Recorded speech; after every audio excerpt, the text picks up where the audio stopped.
When the Varn Dominion executed Kale Wolf, a 27-year-old human diplomat working for peace, they thought they were sending a message. What they didn't realize was who they had just crossed. Kale wasn't just another off-world negotiator. He was the only son of General Kale Wolf, Earth's most feared military strategist, a man who hadn't stepped onto a battlefield in over a decade because the galaxy begged him not to. But when the news reached him, something ancient stirred, and Earth unsealed a weapon the stars had forgotten. The last juggernaut wasn't a fleet. It was a legend. A one-of-a-kind war machine built for wars no one ever wanted to fight. Powered by forbidden technology, banned by every interstellar accord, and hidden deep beneath the Martian surface. Until now, the galaxy held its breath as it moved. Not for war, not for conquest, but for something far more dangerous. Justice, fueled by grief. And when General Wolf arrived on Varn Prime, the Dominion finally understood. There are lines you never cross. Killing a general's son was one of them. The Treaty of Three Suns, for over 15 years, the fragile peace between Earth and the Varn Dominion had held. Barely. Born from the ashes of the Orion conflict, the Treaty of Three Suns was humanity's first real attempt at diplomacy with a multi-system alien power. Earth, still recovering from its wars and political divisions, had matured into a quiet but formidable member of the galactic stage. The Varn, a reptilian species known for rigid caste structures and aggressive expansionism, saw humans as a threat wrapped in diplomacy. The treaty was maintained not out of friendship, but out of mutual calculation. Earth had shown it could not be bullied. The Varn knew this after the Battle of Sindar Delta, when a single human carrier group disabled a Varn fleet twice its size using electronic warfare, AI-guided torpedoes, and swarm drones. Since then, both sides had postured more than acted, but distrust simmered beneath every council meeting and trade negotiation. That's why the assignment of Kale Wolf to Varn Prime as Earth's cultural envoy was both bold and symbolic. Young, intelligent, and fluent in Varnic customs, Kale wasn't just a diplomat. He was a message. Earth was extending peace, but not weakness. What the Varn didn't know, at least not then, was that Kale Wolf was the son of General Hadrian Wolf. Kale Wolf, the spark of a storm Kale, had grown up away from war. His mother, a civil rights lawyer, had ensured he lived among books, languages, and philosophy. His father, meanwhile, carved his name into history as the architect of Earth's first successful interstellar military doctrine. Hadrian Wolf was not a man of excess emotion, but Kale was his exception. On Varn Prime, Kale quickly gained the respect of the lower caste Varn, who saw in him a human who didn't condescend. He shared meals with them, attended their ceremonies, and even advocated for intercaste educational exchanges. But his popularity made him a target. Highborn Varn viewed his efforts as destabilizing. To them, caste was law. Kale's mere presence was a threat. So when an encrypted Varn military network was breached, likely by rogue AI pirates near the Crux Belt, Kale was framed.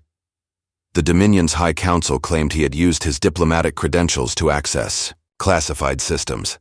He was arrested, tried in secret, and executed on live Varn interstellar broadcast within 24 hours. Earth never saw it coming. The General awakens. When the message reached Earth, it caused political shockwaves. The diplomatic corps demanded immediate explanation.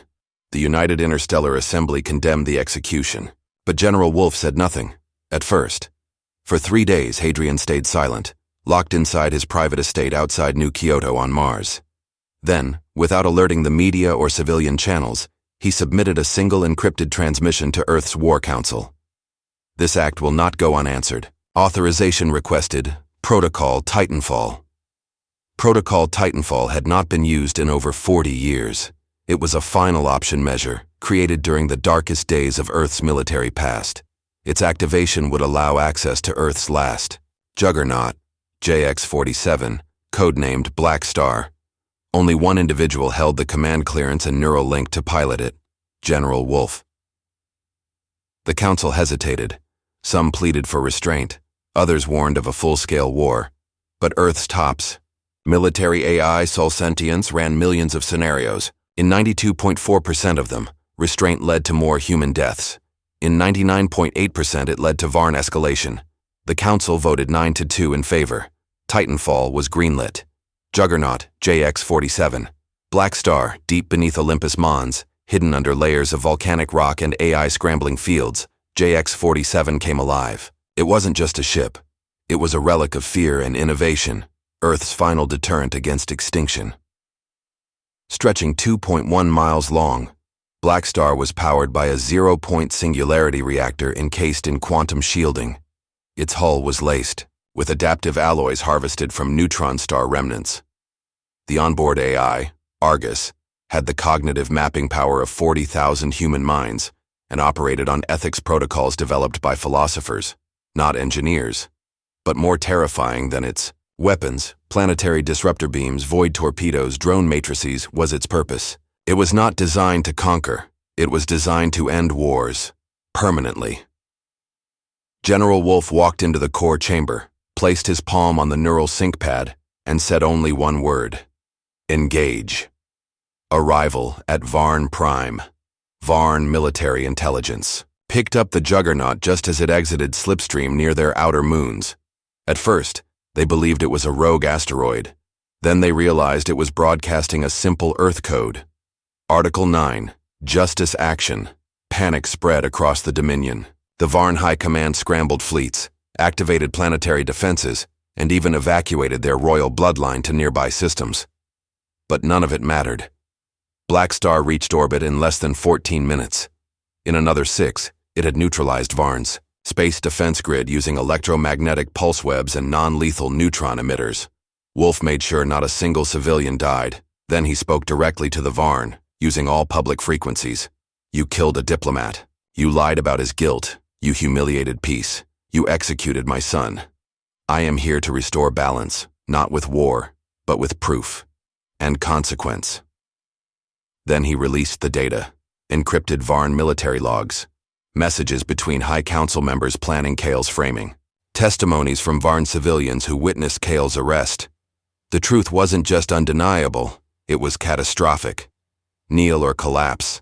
Inside the Varn capital's throne chamber, the Dominion's leaders watched helplessly as their lies unraveled. Public revolts began almost immediately.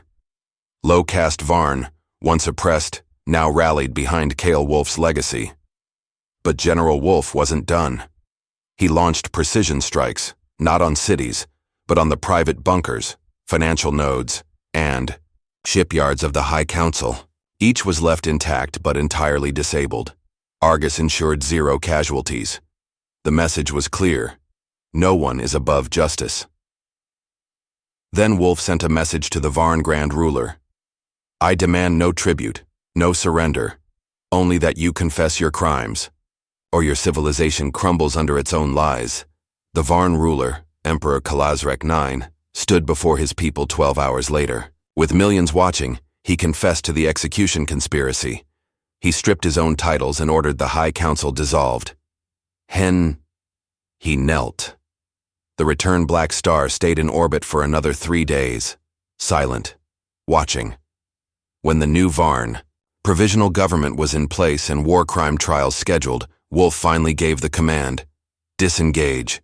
The Juggernaut re-entered slipstream, heading back to Mars. It had fired no world-ending weapon, but it had done what it was. Built for stopped war before it could begin again. Wolf retired that day, not to applause, not to fame, but to silence.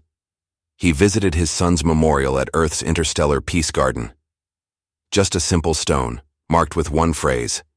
He died trying to unite 2 worlds. He succeeded. Epilogue. The Quiet Weapon Years. Later, Varn schools taught Kale Wolf's name as part of their national curriculum. The caste system had begun to loosen. Trade and science flowed between Earth and Varn like never before. And the Juggernaut, Black Star, was locked away once more. But now, every civilization knew it existed, not as a threat, but a reminder. Humanity had the power to destroy, but it chose to protect, not because it was weak, but because it remembered what it had to lose. The General and the Galaxy Hadrian Wolf never returned to public life. The man once feared across sectors now lived in quiet exile. He turned down medals, interviews, and historical commissions. When asked why he refused recognition, he reportedly replied, "You don't honor a blade for what it cuts. You honor what it protects." And yet, the galaxy could not forget him. On dozens of worlds, his decision not to unleash Black Star's full power became a lesson in restraint. His example was studied in war academies from the Andromeda colonies to the moons of Kestrel Prime.